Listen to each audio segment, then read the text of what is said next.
and Desmond Nanner. Hello. Hi. How are you guys doing? All right. All right. Today is a very special day. It is Valentine's Day. A lot of love in the atmosphere. Vjosa, Desmond, we're all going to be talking about how much we love the online space and how Valentine's Day is very special to us. So, this is our very first podcast of Hiring with the Joneses. Well, Yeah. this is the second one, right? Well, technically, no. That was just that was a beta test. That was a beta Okay. test. Wait a You second. know, Well, we this is need to my see, we very need to first see if I would. podcast in here, Right. so This there is you the have it. All All right. right. So, Desmond, Vjosa, you hear me talk the most. Desmond, you probably hear me talk the second most. So, we are always talking about the online space, the new trends, what's working, what's not working, the problems going on in the space, how to fix some solutions. So, what we're going to be doing is we are going to be talking about so much today. Desmond, the content marketing god, Vjosa, she is now going to be leading a remote academy. So if you are someone who is looking to gain a high income skill, which we are going to be talking about today, Vjosa is going to be your go-to person. So if you are a underpaid freelancer, virtual assistant, and just someone who's trying to kind of escape the rat race and learn a high income skill, Vjosa is going to be your go-to person. So, with that further ado, we are going to begin. Desmond, we talk about all the time about things that are changing, and I know one of the biggest topics that is going on right now is AI and how Mhm. it's changing the space. So before this call, I was actually on, like, me and Viosa, we were talking. I'm like, I really want to talk about something very important. It has to do with AI. It has to do with content, and it has to do of where I think the agency space is going when it comes to online. So I was discussing with Viosa, and I was saying, making, you know, 90, 80, 60 reels a month is going to be the new norm. Mhm. Mhm. With these AI tools, it's giving us so much to work with, and really, it's really it's giving us so much to work with, and it's allowing us to streamline the content creation process much faster. And I was telling Viosa, I was like, 60 to 90 reels a month is going to be the new norm. Remember how, like, 3 years ago, you weren't a real business unless you had a website? Mhm. I think in the next year, maybe 1 to 3 years, you're not going to be considered a real business unless you're making, anywhere from 60 to 90 pieces of content, content a month.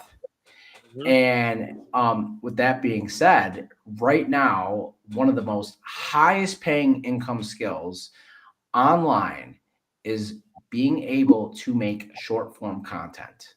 Mhm. Media buying is almost obsolete. So if you were a media buyer, AI is already beat you. They're already bidding on ads, and if you were running paid ads, you're like, we've seen the dips happen. Everybody that was coming to us for media buy, we haven't had a media buyer. I mean, we've had people say they don't need media buyers because they have AI tools that do the bidding for them on Facebook, Google, and whatnot. So what's going to happen is the hands is getting put back into the creator. You Mhm. are no longer going to be able to make these crappy Canva creatives and attract a cold audience. Yeah. The creator and the creatives is what's going to matter now. So Desmond, you're all about content, you're all about, messaging, you're all about finding the right audience. What's your opinion on where the market is going for the Yeah. digital realm? Yeah. I don't feel like a lot of agency owners, because like, when I scroll through my feed, I see a lot of agency owners. I don't see enough people talk about a guy like Gary Vaynerchuk, right, who's built a 9-figure agency, Last time I checked, it was like he was doing 100 million a year or something like that. And I'm sure, I mean, that was years ago, so I'm sure he's doing bigger numbers now. I mean, he even did a $94 million launch for his NFT from the audience he built from producing content for years. And so he's been screaming this at the top of his lungs for a while. He said every company is going to have to pretty much be a media company, right? And I think what AI is gonna force, I mean, what I know, I believe AI is gonna do is force people to just make better products and services, and then make better creatives, right? Finding new ways to, stand out. Same game. AI is just gonna allow people to produce content faster, like you said. Businesses are gonna have to be producing way more content because I mean, it's I used this AI tool and then I was instantly able to break down this long form video into like 6, 7, 8, 9, 12 videos. And it's not the best, but I mean, it's gonna get better. I'm sure it's gonna get better. And I don't think jobs will be replaced, but I think for now, like let's say a short form video editor, what they're gonna have to learn to do is use these AI tools. Because I mean, you can't compete with AI. You can't compete with an AI breaking down a long form video in like 10 minutes, like 5 minutes. Like that's crazy. You know what I mean? You gotta literally watch it, then find the clips. But AI can instantly find the clips, write the transcripts, even edit it for you, and all you like do 85% of the work, and you just gotta do the other 15% in editing the transcript a little and whatnot. So I think for now it'll be like person plus AI, neurologist plus AI, author plus AI, short form video editor plus AI, and It will then still need that human touch at the end yeah, of the day. yeah, and I think I mean, I think companies are realizing they didn't really need huge teams in the past anyway. I mean, they're realizing as of late that they don't need the biggest teams. I made a post on LinkedIn the other day about how you can literally automate so much from the marketing, the sales process. I mean, your sales, your fulfillment, your bookkeeping, all the functions of a business. There's like a way for you to automate it. Now, again, like this human touch, um, it's necessary to use these tools. Like a business owner, it's not gonna want a real business owner who's trying to build an asset does not want to be part of every part of their business. So they still need that human to use that technology. But so much is able to be automated now, and there's only gonna be more things that can be automated. So yeah, that's how I feel about AI and content production. Work with it, use it, learn it. 100%. Where I see, like, especially being running a VA recruiting agency, what's going to happen is you're going to have these systems that are going to be put in place, these infrastructures, and instead of like, I'll give an example. Instead of using your appointment setter, let's say your appointment setter, to reach out to a massive like 100 people a day, right? You got that automation tool, right? You can automate, and you could almost automate like an AI response. And then like once you get a positive response, you're going to need that, appointment setter to, have a real conversation, natural conversation. So a job's not going to be replaced, but I think there is going to be an infrastructure in place that says, hey, this is your job. We want you to use these tools. Here's here's some SOPs on how standard operational procedures on how to use these tools. And it's just going to streamline and make everything so much more effective and efficient for the next 3 years. I think after 3 years, it's going to be super saturated. And what's going to happen is that everybody's going to have, 90, 80, freaking hundreds of pieces of content, short form content out there. Everyone's going to look the same. So what's going to happen is the person that stands out is going to get the attention. One. Two, I think it's going to, 3 years from now, we're going to go back into kind of like, cold calling, appointment setting. Just because, once a market's saturated and something's, totally undersaturated, you're going to go back to an, unsaturated market. So, high income skills right now. Listen, short form video editing. If you could learn how to use an AI tool, multiple AI tools to create, short form content, that is definitely one of the hottest trends. Second trend I would see is appointment setting, digital sales, no coding. So this is what do they call it? No code coding, where you're just like automating everything with no code whatsoever. So you got these platforms that you're not required to code anymore, but that's also a huge one. Automation specialists, learning how to automate effectively and efficiently. That's going to be that's already happening now, but it's definitely a high income skill. Social media managers. Yeah, I mean, it's the same game. You just have to learn to evolve, right? That's how you survive. Business life is just one huge game of survival. So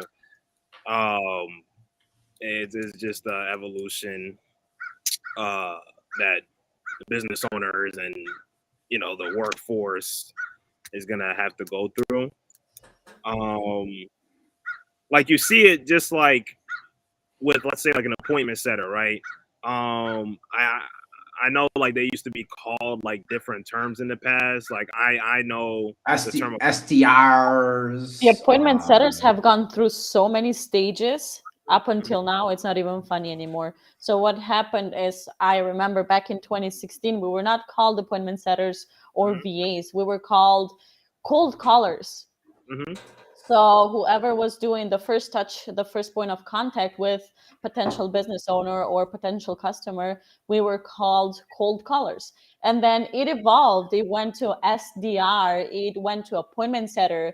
Now we have this new trend, new term of them being called new age setters. So I don't know where it's gonna go, but it's changing so much. But the core is the thing, you're doing the same thing. You're the first point of contact for the clients.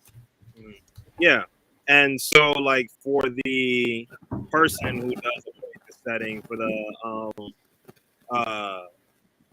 maybe the person who does content at sub capacity, you're going to want to start to rebrand yourself almost. So like let's say I know it's real.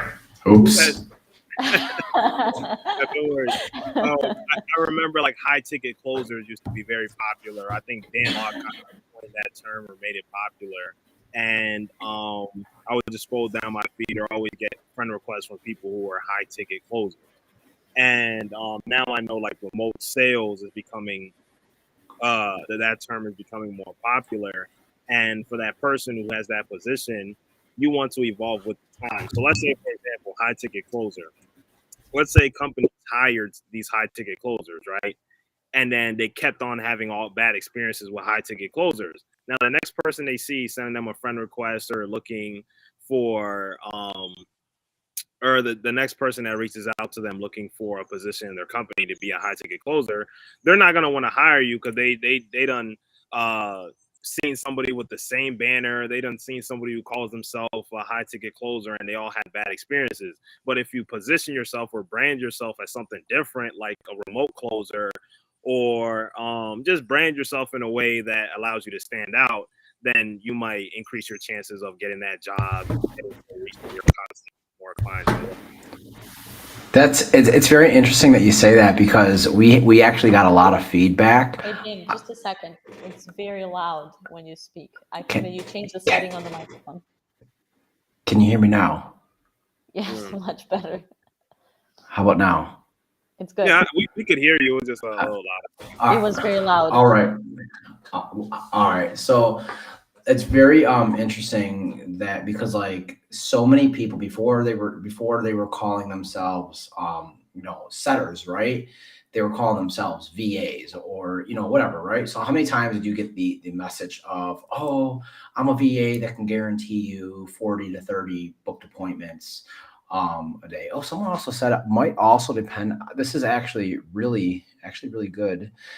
Milton Mendoza said it might also depend on the niche you are in, like real estate. Real estate, he is correct. It's called ISAs, inside sales associates, has remained, but definitely see the timing now to rebrand as Desmond mentioned. It does really does depend on the niche, because the online community, they're definitely going to use the word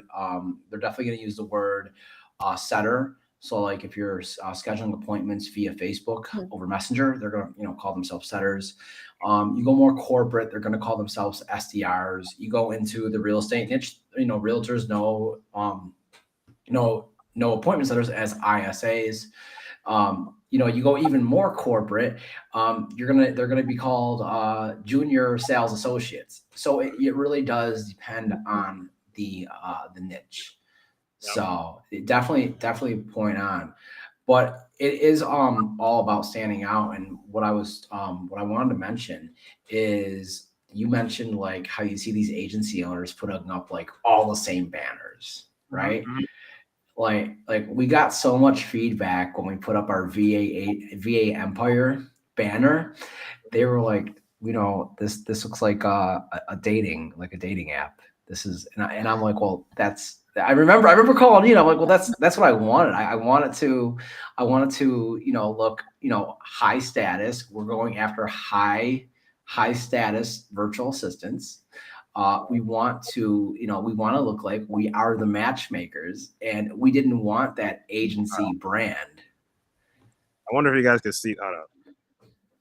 I want to know if the VAs or the audience can see it. Yeah. Yeah. Well, it looked like yeah. Let me see. Yeah. Hold up. Just for the audience, so that they can see what you were talking about. Yeah. So a little for those that don't know, Dan or know Vjosa. Vjosa and I have been married for 7 years now.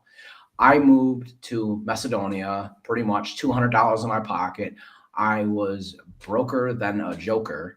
Literally had a dream and $200 in my pocket. Wanted to open up a call center.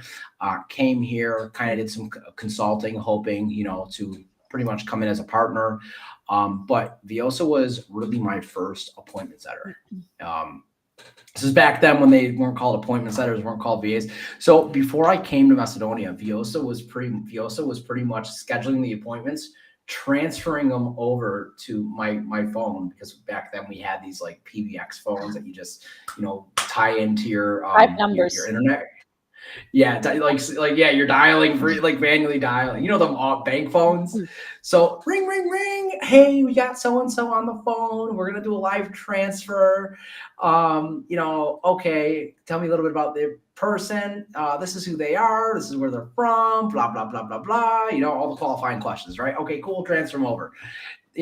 That's what VA. And then finally, the individual's idea of the other partner who wanted to really set up the operation says, hey, we need you to come to Macedonia. And I'm like, as long as I don't lose my freaking kidney, all right. So I just like I seen it as a opportunity. So I said, listen, I'm just gonna, my idea wasn't to come to Macedonia. It wasn't to get married. It wasn't none of that. It was to literally just set up a call center where I can go back to Miami. I have income flowing in, and I could, get my nice condo in Brickell. So I came over, and I never built a freaking business before, ever. And I came in, Vjosa was sitting at the desk next to me. There was some more people that got hired. I think there was like 4 of us. And I started teaching appointment setting, just really appointment setting. And from appointment setting, it really went into, me coming in, throwing sales scripts. And a lot of people were like, how did you teach, a bunch of people that, English is isn't their first language, how to, appointment set. One of the biggest issues that I was having here in Macedonia is the community that we live in. We had mostly people that are Albanian applying. And I noticed that the way that they read something is the way that they pronounce. So it's like complex is spelled Komplex. Very, very like basic. So I said, I got a sales script because I noticed that they were having trouble with some words. And I said, I'm going to say these words. I'm gonna speak, and I want you to write it in the way that you would pronounce it, like that you would phonetically understand it if you're reading it in the Albanian language. And they started doing that, and all of a sudden, people started becoming a lot better and more fluent at speaking English. So then one day I did the same thing with the sales scripts. Bam, threw all these sales scripts on their desk. Like, we got good news, we got bad news. The good news is that, everybody's a closer today. And people are like, what? What? Now, this is like before Facebook ads was a thing. And this is back then when predictive dialing and, automated dialing was allowed. It was legal. You were able to dial. You were able to, remember the press one? Hey, press one, And, we had like two teams. The people that pressed one would, get transferred in, and they would qualify the leads. And then the qualifiers, which are the appointment setters, would then transfer the leads over to the closers. And that's how we built it. So what would happen is we would set up called ring groups. And so we have someone that's ready to be closed. It was like a fucking boiler room is what it was. It was boiler room fucking closing. They're dialing 300, right? All the closers, the phones are ringing on their desk, and whoever picks up the phone first, it was an announced transfer. Hey, I got It was a so-and-so on the numbers phone. game. It was a numbers game. It was crazy. I remember this as today. It was a nightmare because remember, we don't speak English fluently. English is not our first language. It's not even our second language. It's our third language. So remember you coming in and you think that it's going to be just a normal day of work, just smiling and dialing, try to qualify those people. And then when you just see at your desk and you're like, boom, now you're going to close. You don't know what to do. You have heard before what happens on the call, but you have never heard what the other people on the other line are saying. So we just had those scripts. We had a bunch of rebuttals.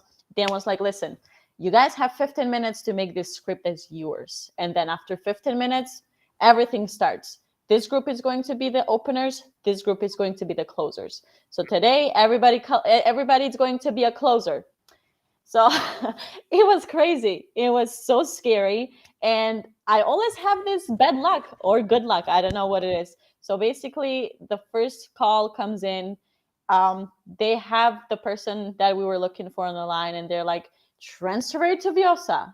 And I'm like, wait a second. No, I'm not ready. Just don't transfer it over to me. So they just transfer it over to me. I guess I was so shaky. That call, even if we hear it today, it's going to be so embarrassing because I was just going over the script. I didn't know what to do. I was just reading and trying to understand what the other person is saying.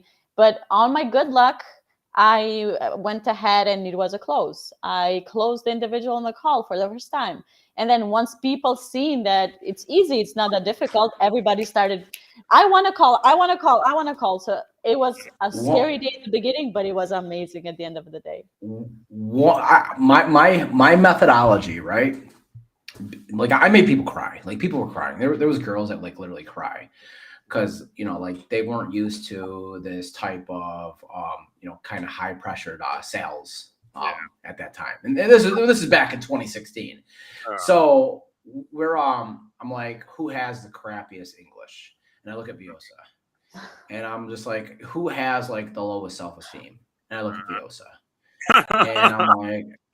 and I'm like, so my idea was like, if I can get the person with the worst English and the lowest self-esteem to close a $3,000 account, like everybody's going to be able to do it. And it just so happened that she did it. Everybody else was like, it's fucking go time. And they just all started, and it was like almost like that Jordan Belfort moment when he walks into that freaking that garage of on the Wolf of Wall Street, where he walks into that garage, he goes at the desk, he's like 50% split, yeah, okay, bam, and he closes the person and sells, I don't know, he sold like like $10,000 or something like that, something like that, and it came to a point where just people were like just surrounding me, and at that point I realized, I'm like, wow, I'm a leader. So I just start, doing everything I learned from working at call centers, giving motivational speeches, getting people pumped up. I mean, I was having freaking, what was it? Tuesdays and Friday. What was it? Mondays and Fridays, or Tuesdays and Thursdays, something like that. It was like circle meeting, money. We called it like money talk. And money meetings. We called it money meetings. Like everything was very highly, money motivated. Not like now, where we shifted more to a purpose driven, because like everybody really starts with that. I want to, that 6-figure, 7-figure sales culture. But you have to remember one thing. Dan came in here it was a time that there was not a lot of call centers in here. We were like one of the first ones in the area. So, having people working in a call center and making $300 at the time, it was, great impact, because most of us were like students. We're going to university. Some of them were people that just finished high school.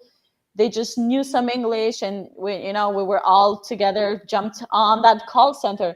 But to have people from little to no English and make them into getting on calls and closing sales, just because we were looking and watching how Dan was doing all those closes, it was amazing. So a lot of all them people that were working at first with us, they're like working in big companies right now.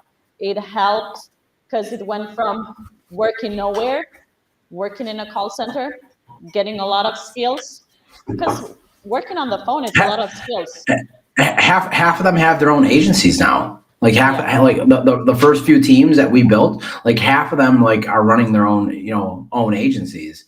A lot of those people that worked with us, they just outgrew us, and they just were ready to kind of, go on their own and open up their own agencies, which they did. Yeah. So, One question. I got a question. So, who were you guys closing for, and like, how did you end up like building call centers? Because before you, I never really like heard of anyone talk about call centers. So like, how did you end up doing that? Like, I think you said you were previously working there, I guess, when you were in Miami. We were selling debt to legal loan sharks. So we were middlemaning debt. So there's two types of people that buy debt, right? There's collection agencies, and there's credit repair companies. So the two biggest clients were either A, people that wanted to collect on debt, or B, people that wanted to help, people, fix their credit. So we were brokering the face value of the portfolio. Okay. And how were you getting these leads? We like, if a company has debt. So there's various ways to get leads, but for companies that have debt, I mean, like if you go online, you'll see, hey, who's got a chargeback that has a contract. So if a dentist company has just a bunch of, receivables that are not paid for, and they just know that they're never going to get paid for them, they're going to sell that debt off. So we can come in and we could say, hey, Mr. Dennis, how much debt do you have? Well, I have $500,000 in receivables. Well, what we could do is we could, find somebody who's going to, there's a few different models, but we could find someone who's going to, basically collect on that debt. Or, this is our percentage middleman fee. And then this is the percentage that they're going to take. This is the percentage you're going to get. That's one scenario. Second scenario is they package up the portfolio. They, wow, it's been so long, I'm forgetting terminology. They charge it off. So it gets charged off, and then they sell the debt at a certain percentage. Could be 700 base points, and we say, we're gonna take like maybe 100 base, but it just varies. But there's different various ways. A lot of debt brokers that don't want to sell their debt or can't sell their debt, they'll work with other brokers who will tack on a percentage of So like if I sold a portfolio for like I could sell a portfolio for, let's say, give or take 10,000, I could sell it for 15,000. The person that owns the portfolio, they have 10,000 goes to them. We take our 3 to 5,000. So it's all, you have to really evaluate the portfolio, and you have to understand what, you have to really evaluate the portfolio and understand how to liquidate it. Now, we got out of that industry because we didn't feel that it was serving anybody, wasn't serving us. We didn't like it. I didn't like freaking, dealing with those type of agencies. And we pivoted. Our second pivot was over to credit card processing. So our second That was pivot a was hard over one. to credit card. Yeah. So credit card processing was like one of the hardest ones. And then we pivoted over, we set up a campaign for the second one was merchant cash advance for, businesses that need loans that can't go to the banks. So basically, again, someone was coming in, buying future receivables, financials, right? So we set up a successful campaign with that. Then we pivoted over to solar. So setting up solar appointments. We were very successful with solar appointments. Then we got into real estate wholesaling. We were very successful in real estate wholesaling. And we is there something else that we've done? I mean, like credit repair. Yeah, credit repair. That was a fairly easy one because everybody wants to fix their credit. We stayed away from student loan deferments. That was something we didn't want to touch. Student loan deferments was like, we're not touching student loan deferments. We I'm did trying to think. AT&T DTV campaigns. That's what got us big. So AT&T, DirecTV, Dish, every cable freaking Comcast, every major cable company that you see Cable, in internet, America, and TV. Yeah. we sold trifectas: cable, internet, and phone. Who the hell's using a Triple. home phone anymore? I don't know, but I guess people still use them. So they're triples. And that's when we were already ahead of the game, because we're I think we're in 2019, and we're telling now there's a call center on every freaking corner, and it's fuck, man, how do you compete with that? And it's so it's stressful because you have to just go to all these countries to set up call centers, this and that, and I'm I told Vjosa, yo, what if we can just get everybody remote? I go, we traveled around, we set up all these call centers, people in the community trust us.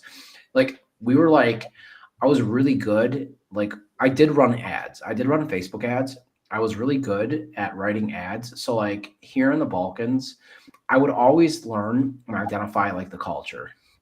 And so one of the ads I created was it was here in the Balkans. It was stop, stop sleeping in, get off the couch, stop, stop using your parents' pension money to buy coffee and get a job with ABC company, right?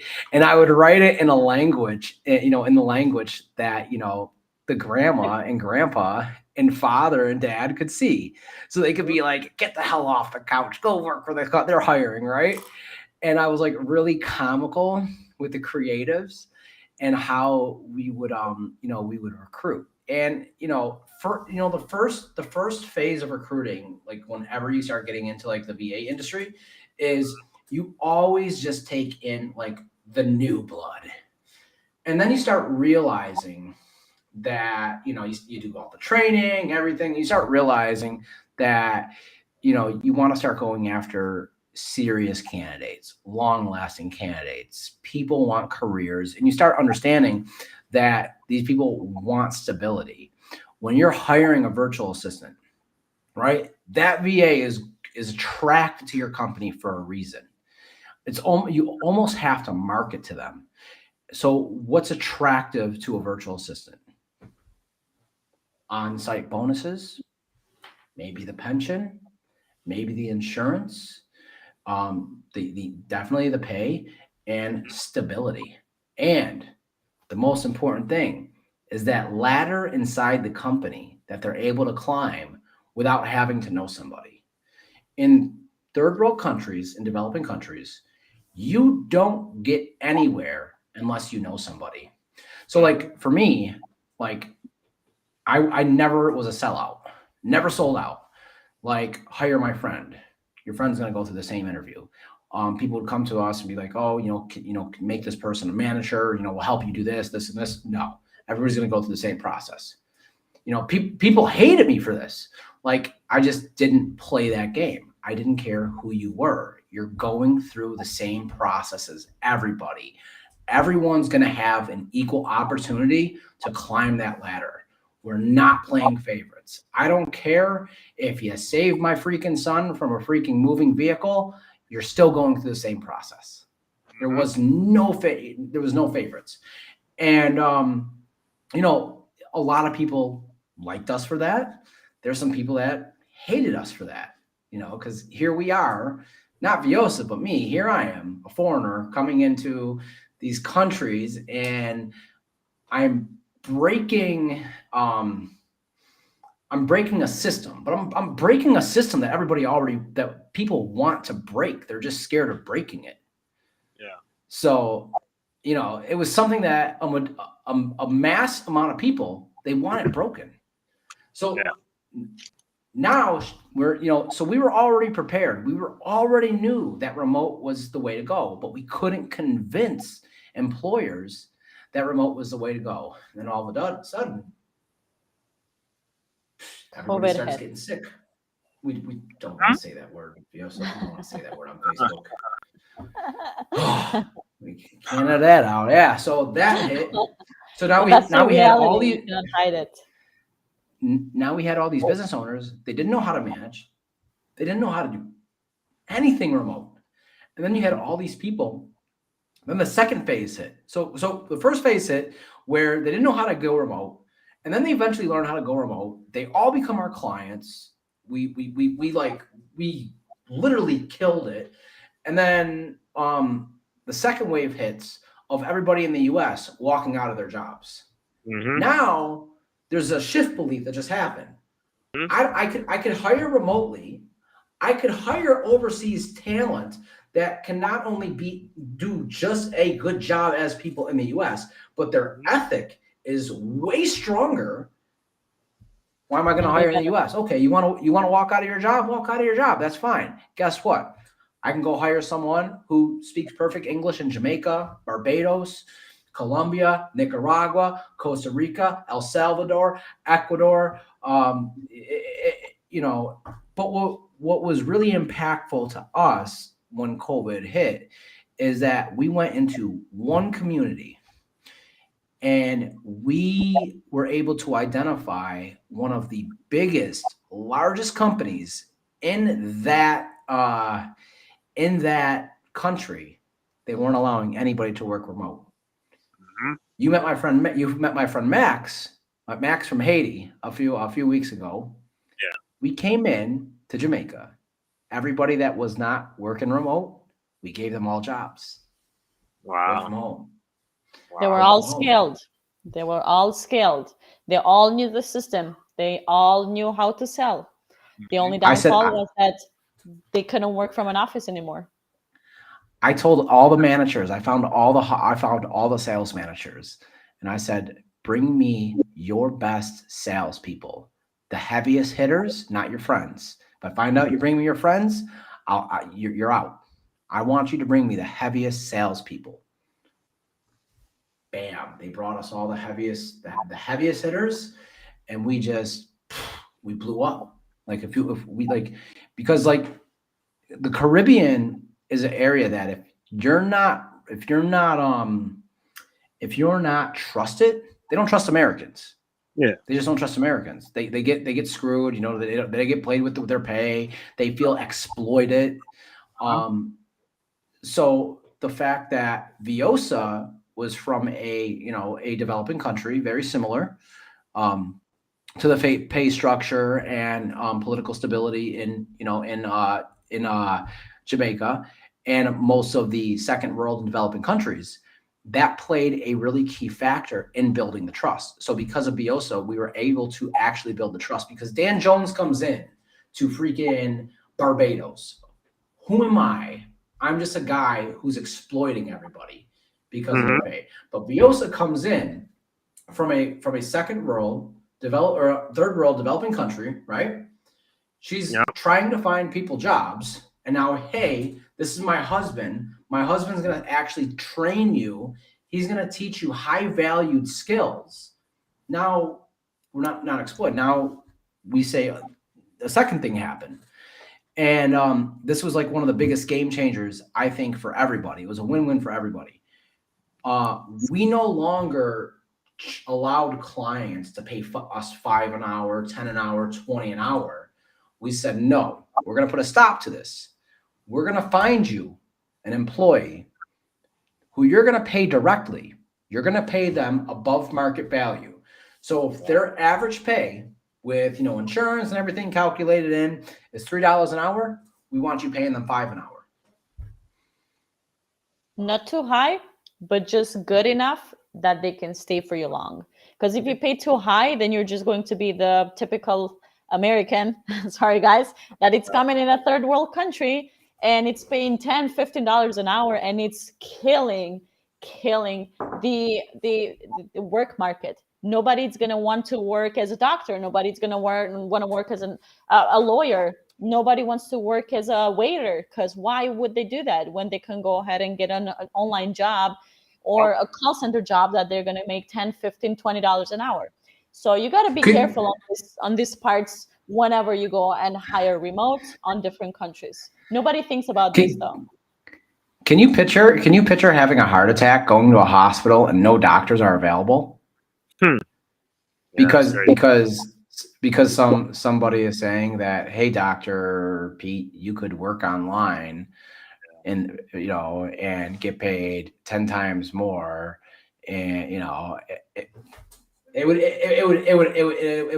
kill the community. It would kill the community. And what would end up happening is governments. There is certain countries that pass legislation that their taxes, freelancer taxes, raised to 50%. So it hurt more than it helped. I do think that I didn't realize like how in depth what you guys do, how in depth it goes. Like that's some stuff I would just never even think about.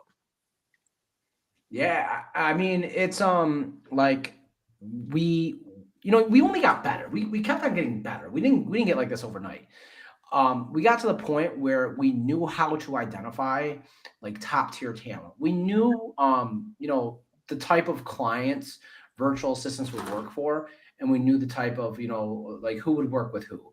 So we put together a process that involved interviewing, pre-qualifying, interviewing, doing the vetting, doing several assessment tests, analyzing those assessments, getting on those sales calls, getting on onboarding calls with our clients, putting them through the same sort of assessment by talking to them without them knowing that they're going through an assessment, being able to basically say, okay, this person, this VA here is going to be a good fit for this organization here. Based on the information and data points that we gathered from the assessment that this VA went through and the assessment that the company went through, we feel that after training, everybody just was pre-qualified. They went through, 4 interviews. They went through 5 days of training.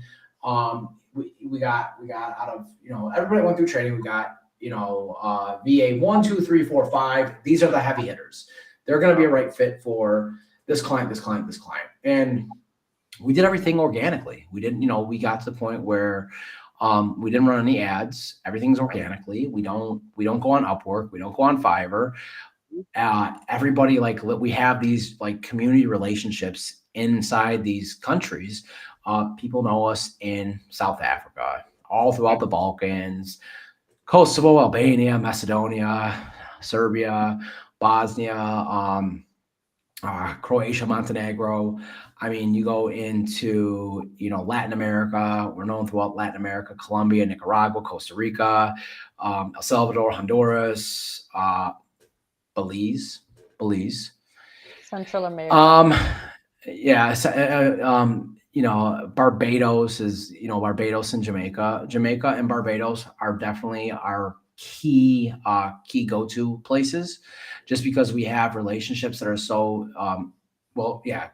Barbados, Jamaica, and South Africa are our key two places to go to, just because we have a very strong relationship, so embedded, and Belize, that are so embedded into into their communities, and they like trust us before they trust anybody else.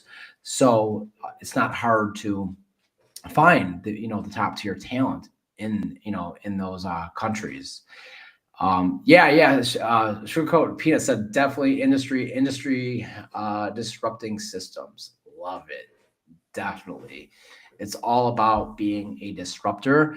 But when you disrupt, you have to disrupt, and you have to disrupt in a way that something that people want to disrupt it.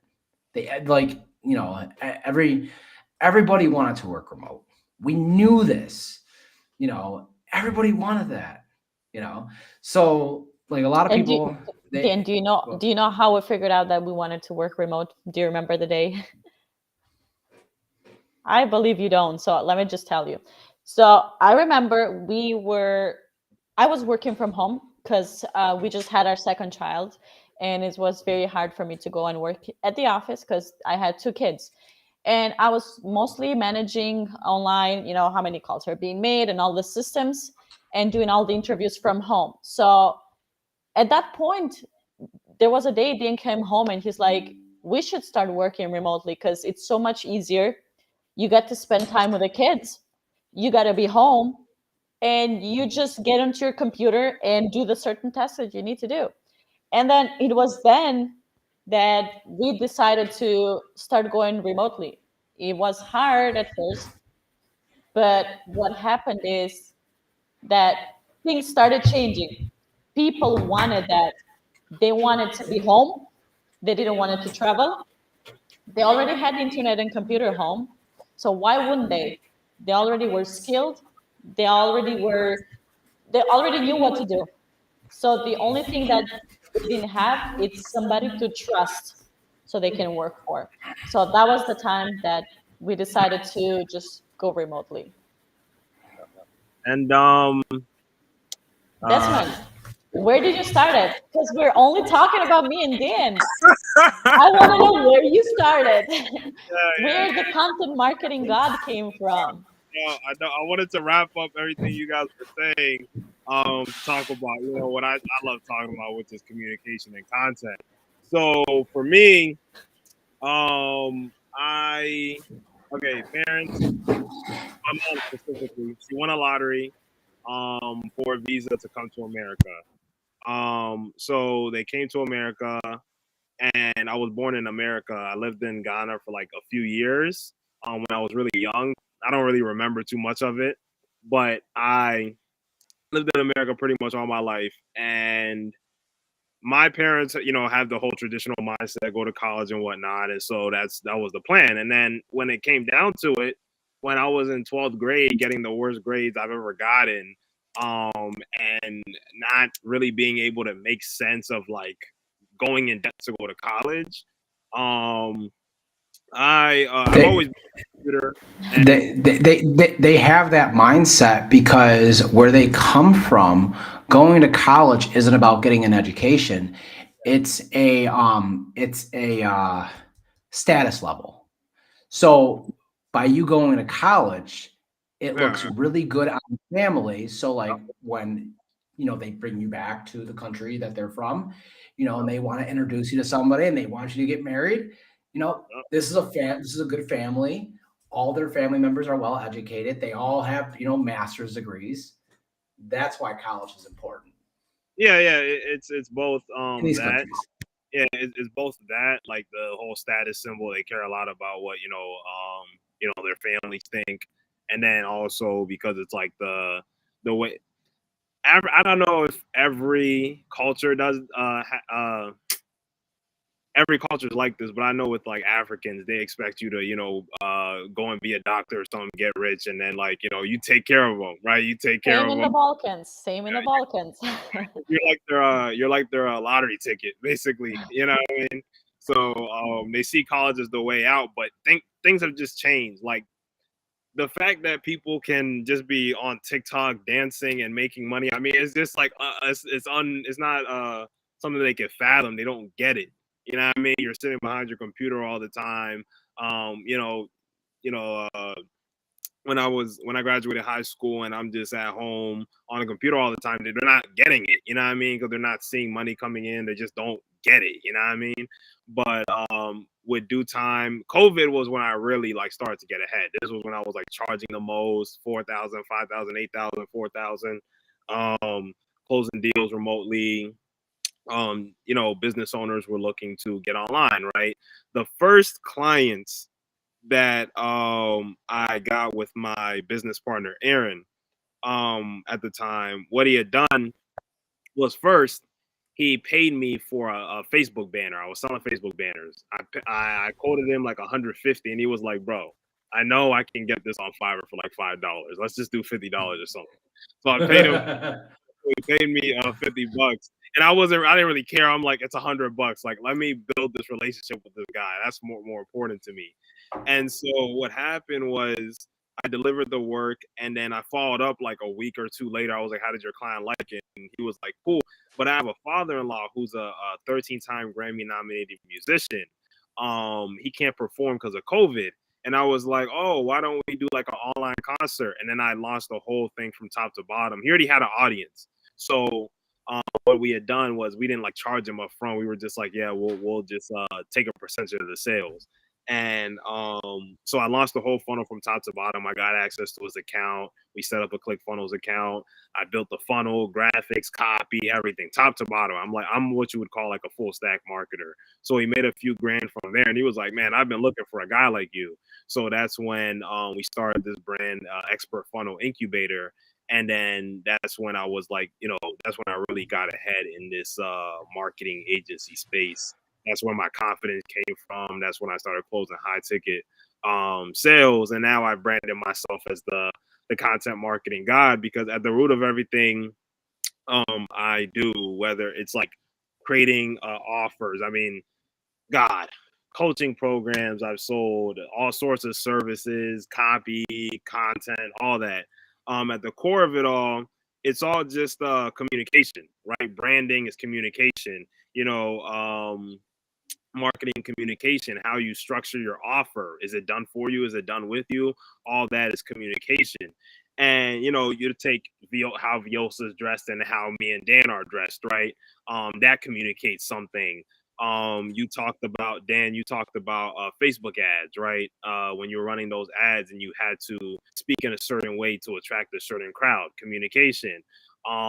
Just being a woman or being a man, you talked about how the Jamaican crowd didn't really trust Dan, but they trusted you because I guess you were a woman, and for whatever reason. So for the virtual assistant out there, for the business owner, I mean, now we're just communicating we're gonna have to communicate at scale, right? We're gonna have to communicate at scale. We're gonna have to change the way we communicate, right?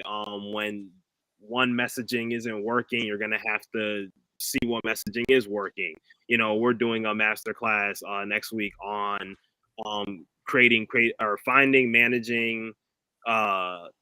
finding, training, managing creative teams, and using creative teams and AI to create content at scale, because that's where the world is moving.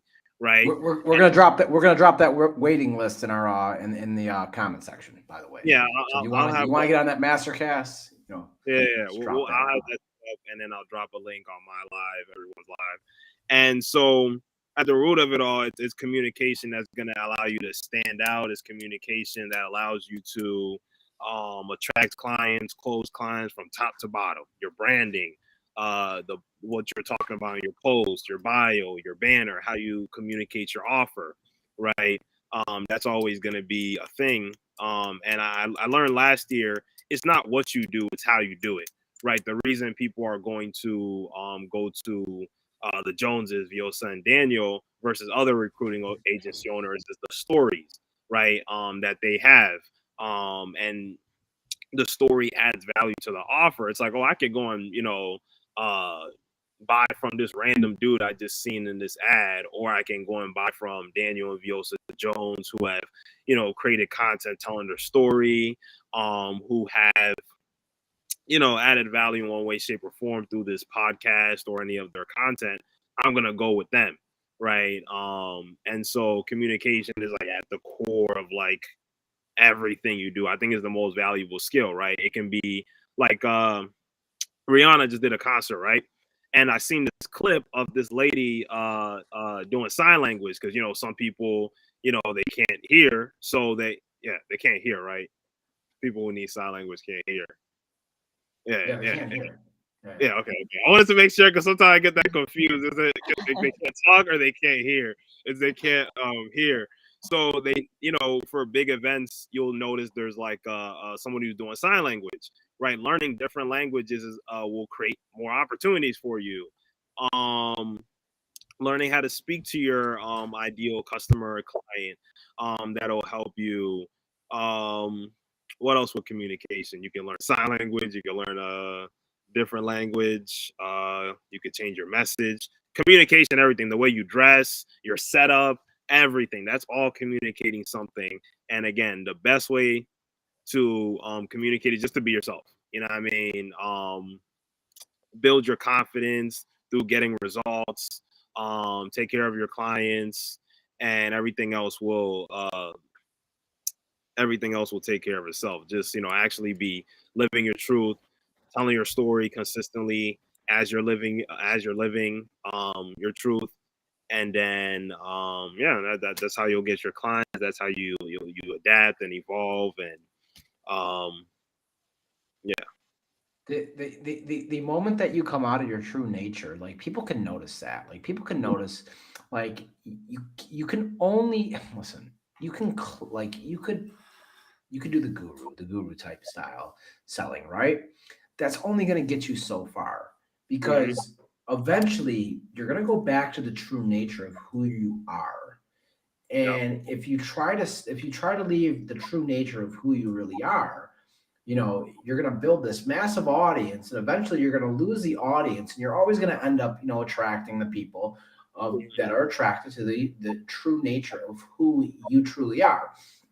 So, yeah, I mean, we were supposed to really talk about, what are the high income skills for a lot of the freelancers out there, the VAs, the career builders, and we were supposed to really hit the topics on how to attract.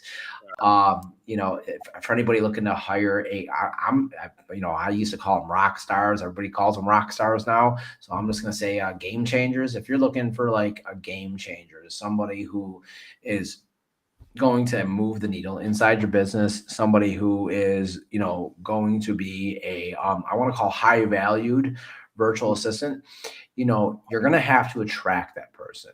Your company is going to have to be set up in a way that it attracts high valued applicants. And how do you do that? Your communication, building trust with them. Listen, hiring isn't easy. You don't think that we're pulling out our hair a lot of the times. I shave my head just because of all the gray hair that I have. Hiring in the U.S. isn't easy. Hiring, globally is really difficult. Making sure that we're also, finding clients that are going to be a good fit, because as much as clients want us to vet their candidates, we have a reputation. We have to make sure that we're vetting and we're not providing, clients who are going to have payroll issues, who are going to have management issues, who are going to have, personality issues, so, there's a lot of things that we have to do. It's almost like, running a recruiting agency, we're running two businesses. We got to do marketing, sales, and fulfillment for the client side. We got to do marketing, sales, fulfillment on the recruitment side. And then, we got to headhunt. We got to go into, yes, if most of your teams are leaving your company, and, we do headhunting. So we're headhunting, and we're looking for top tier, staff. We're looking for top tier talent. So, sometimes, part of headhunting is identifying, who are the heavy hitters, and what organization are they going to be? Are they going to be, are they going to be a right fit for? So, dude, yeah. So as far as like the VAs and the freelancers, all I can say is there are so many trends going on. Yeah, Vjosa, like there's a sorry, go ahead. Vjosa, I mean, we're teaching people right now how to make short form content. Vjosa, I mean, Vjosa and I were staying up, mostly Vjosa. I'm just, staying up, is saying where to cut, where to, put this in. But Vjosa learned, she learned how to make short form content. She taught herself how to make short form content. We have people who were teaching how to make short form content, because we know that, before it was setters, now it's going to be short form. So what we want to do is, go ahead. Oh, Desmond had something to say, and then I'll go. Yeah, I was just gonna say, to double down on your point about how there's so many different trends. It's all around you. You know what I mean? If you are not getting traction with one service and you're open to looking at something else, it's all around you. I mean, anytime you can save a business owner time, save them money, make them money, they're willing to pay you. A community manager for Facebook groups, or community managers for Discord, or I guess they call them moderators. That's a skill. It's all around you, like everything. If you content, emails,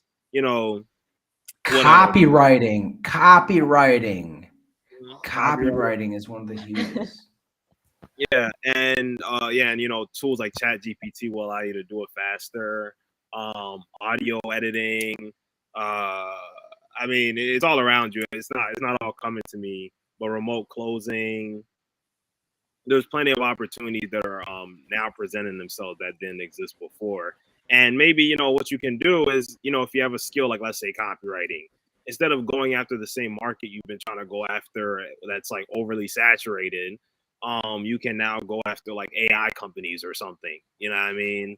Go after the sort of companies that are emerging and will need your service, and everyone isn't hounding them trying to get money from them and whatnot. So yeah, there's plenty of opportunity. You just have to look. It's right in front of you if you really pay attention. Yeah, so I just wanted to round it up of what we were saying all. So basically what we have done from 2016 all the way to now, it's something that we have learned it ourselves first. We have done it ourselves first. Yep. And then we want to go ahead and teach it to the audience, to the new candidates, to whoever we are recruiting. So what I wanted to say, and basically get it with what Dan was saying, I taught myself how to do short form video editing.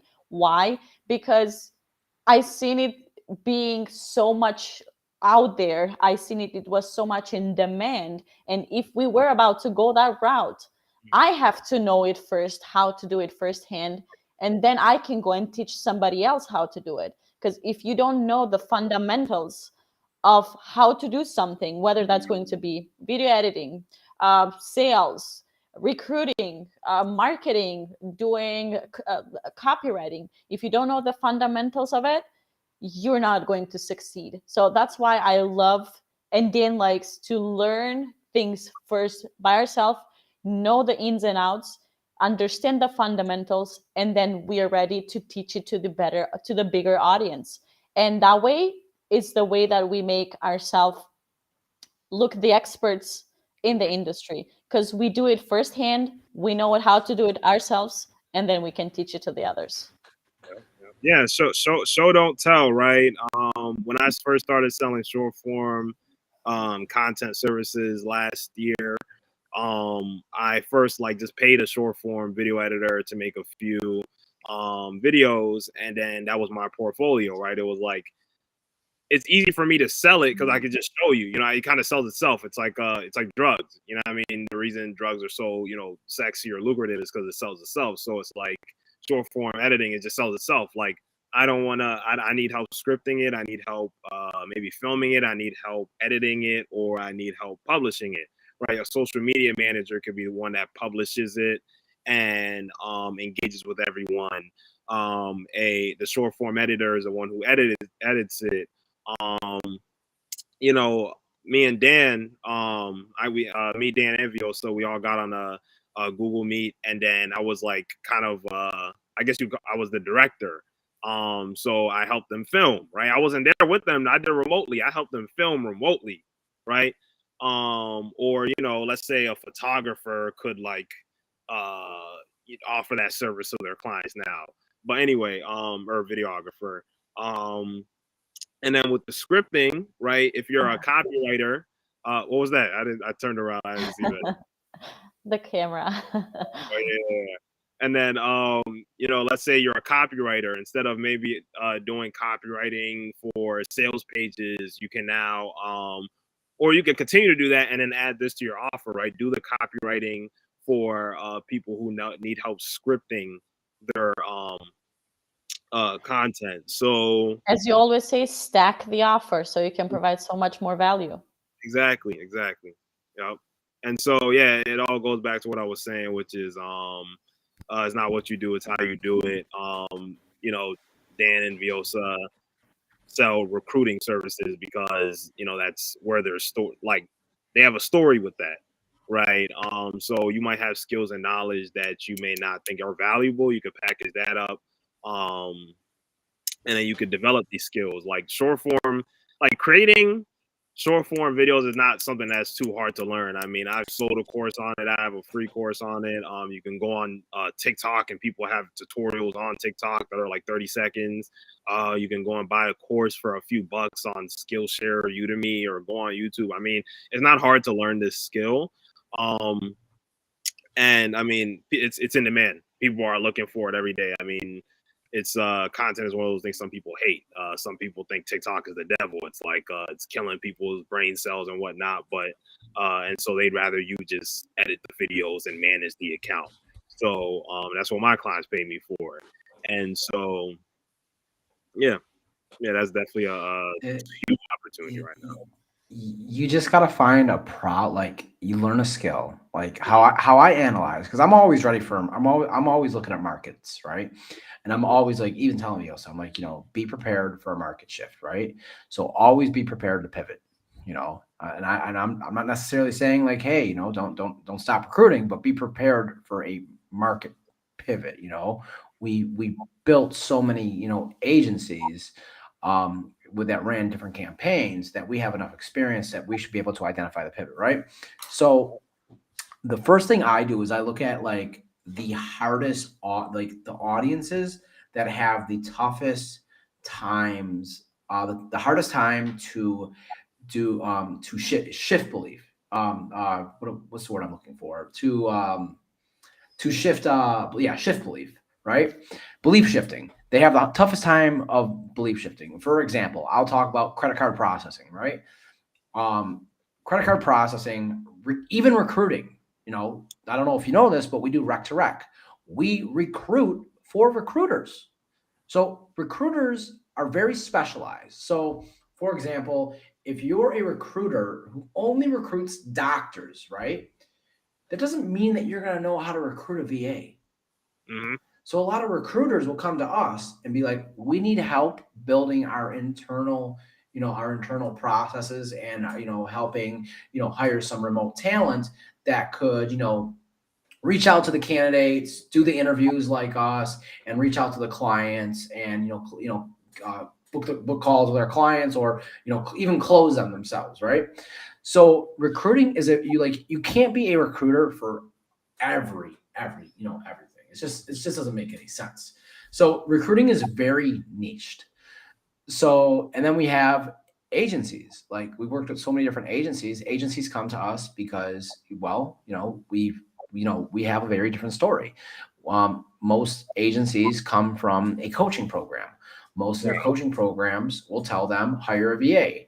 Most of their coaching programs would sell a $97 course on how to hire a VA. They'll tell them to go to Upwork, Fiverr, whatever, ClickFunnels groups, high level groups. Like, I would never give any of that advice, by the way. Don't go to ClickUp. Don't go to High Level. Don't go to Fiverr. Don't go to Upwork. These are all freelancer communities. These are like, their personality traits are not traits of people that are in these groups, are traits of people who are business owners, not people who are going to be long-lasting, team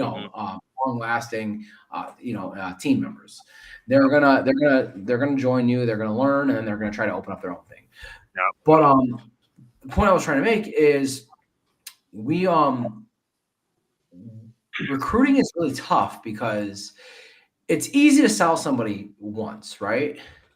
But it's really hard to retain that individual and get that individual to keep on buying and buying. So when you're recruiting, you're doing an exchange. I'm going to give you money in exchange for your time. So recruitment is convincing somebody that they're getting a fair, even exchange value of time and money. Convincing someone to do that, to one, work with other people, to work for a company, give them their time, exchange their time for money, and to do that every single freaking day. We're selling. Recruitment is hard to sell. So, and VA recruiting is even harder to sell if you don't have the relationships and the trust in the communities. So what I say is, I feel that content is king. Like, we've heard this years and years. Content is king, and short form content is going to be king, and it's going to dominate. So the highest paying skill that I think right now, if you want organic marketing, content creation, short form content creation, anything with copywriting, learning how to use all these AI tools. These are all high paying skills. If you're a virtual assistant, you're a freelancer, even if you're an agency owner who's trying to scale something like this, these are all high paying skills. And finding the communities that are almost 10 years behind, and like we say, credit card processors. We help credit card processors all the time. We, help them, put together the short form content. We help them with the organic marketing. It took time to develop trust in that community because it's a financial community. They just don't trust you. But these are people who. And I do want to say this: like, you can use the content to build trust with the audience you're trying to build trust with. You were talking about how you want to sell to people who are already sold. So I mean, like, again, like, I think short form scripting, filming, editing, and publishing services kind of sells itself. But there are going to be those markets where you have to shift their beliefs and create content, sell them on why they should post more content. So if you want to do that, do it. I mean, like, but if you're trying to build a business, build a brand, you're probably thinking long term, right? And maybe take some time to sell people on your idea. I mean, everything was sold to us. The education system was sold to us. Eating pancakes, pork, and eggs for breakfast, like, everything was sold to us. So, if you learn how to communicate and shift beliefs, you can over time build relationships with certain markets, certain business owners that are apprehensive to create content. because even if they don't get it now, right? When let's say a competitor's doing it and they see how they're crushing it, now they're like, oh, maybe I should start taking content a little bit more seriously. So just set yourself up, start building your brand. All you have to do to build your brand is just talk about something for long enough for people to just believe that you know what you're talking about. Having somebody give you money is just one huge game of trust, and that's all we're trying to do: make ourselves known and get people to trust us that we can deliver on the promise that we say we can, fulfill for them. Yeah, on the promises we make. We're gonna wrap it up with Hiring with the Joneses, episode 1, Valentine's Day special. We will be putting a weekly podcast together. We will be, we have a team. We're going to be hiring some VAs. Going to be reaching out, inviting people. You want to get on our podcast? We're going to put a calendar booking link below. You want to join us? You want to tell us, who you are, what you specialize in? We're happy to have you on. But yeah, we are definitely, this year, 2023. I think it's 2023, right? So in 2020. Turning Daniel into the VA god. That's what we're doing through content. And I do want to say this before you end it. Pay people. Like, you don't have to learn this skill. Like, if you're a business owner who's not interested, just pay somebody else to do it. Like, just make sure it's getting done one way or another. Like, just Dan will tell you, you can get a VA from the right place, ethically pay them some hundreds of dollars, and the result it'll yield long term is worth every penny. Well, I'm not going to end this yet. Like, when you hire a VA, right? Like, you have to understand, like, you got to understand who you're attracting, right? Who do you want to work with, and who do you want working with you, right? So the same way, if you're a business owner, and you're a service-based business owner and you're trying to close a client, that VA is looking at you the same way how you would approach a client, right? So like, I had one guy come in to my I sent out like an email blast or something yesterday, because I'm like, hey, listen, we're very unique. We are like literally the matchmakers. We are literally like doing everything. We're putting our our candidates. We're headhunting. We're putting our candidates through all these personality assessments, and we're doing something that nobody else does. We're so unique that our pricing just isn't really matching our value, and compared to everybody else. And then one guy was like, well, you know what? I never got on a call with you, but hey, the only value I seen in you was really your pricing. Mm-hmm. So I was like, well, that's a little bit discouraging that you only seen value in our pricing and not actually our service. Then he goes, this year, as the more you produce content, they'll get it. They'll get it. No, but like this is the great thing. This is about being a trendsetter. Mm-hmm. An hour later, he says, you know what? I understand this. I'm raising my prices. And he goes on his Facebook and makes a post, I'm raising my prices. So the transformational belief that just happened there was oh, wow, I'm valuable too. I'm going to raise my prices because I want to attract clients who see value. Because I told him, I go, we want people to see value in our service, not our pricing. But yeah, man, we had a few other people that came to us, and they talk more. What happened? No, I was just saying they should use their mouthpiece, like talk more, communicate, because that's how you shift beliefs through communication. Yeah, like somebody said, like, hey, we want to know more about your VA agency, what you do, and I said everything. I'm a matchmaker. I just find the right fit. I'm like, we're VA matchmakers.